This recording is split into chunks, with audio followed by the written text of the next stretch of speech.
Carl Sagan, who was kind of a mainstream man in so many ways, he wrote this book, The Dragons of Eden, about the reptilian connection to humanity and human genetics.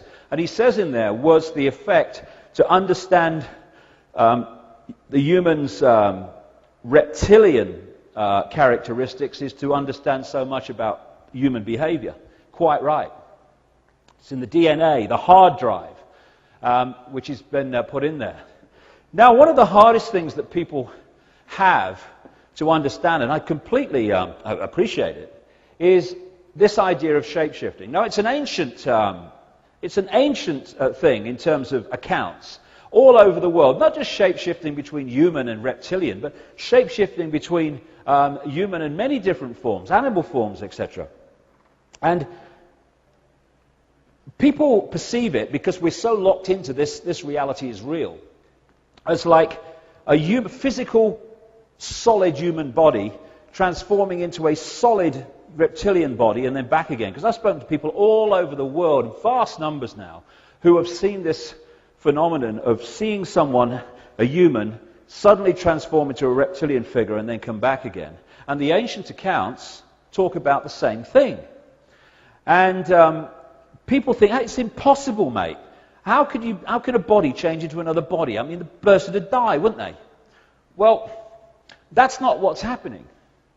As we talked about in the first half, the only place that the physical reptilian form and the physical human form exist is in here, when their energetic form is decoded into a holographic, apparently physical form. So when something's shape-shifting, it shifts in the decoding mechanism by which we decode different energy fields. It's literally like changing a television channel. You've got the human field, which is obscuring the reptilian field, because they hide behind the human field, so we don't know what the hell's going on. And if I'm observing the human field, that's the prime field that I'm decoding, I will see a human. But if this becomes the prime field, suddenly, for whatever reason, I'm now decoding the reptilian field, the reptilian energy field. What is happening in my decoding system in my mind is I'm seeing a human physical form, reptilian physical form, human physical. Did you see that? The bloke's just changed into a bloody lizard. So it's in the decoding that shapeshifting takes place, because there is no physical form out there. It's in here. That's where it all goes on.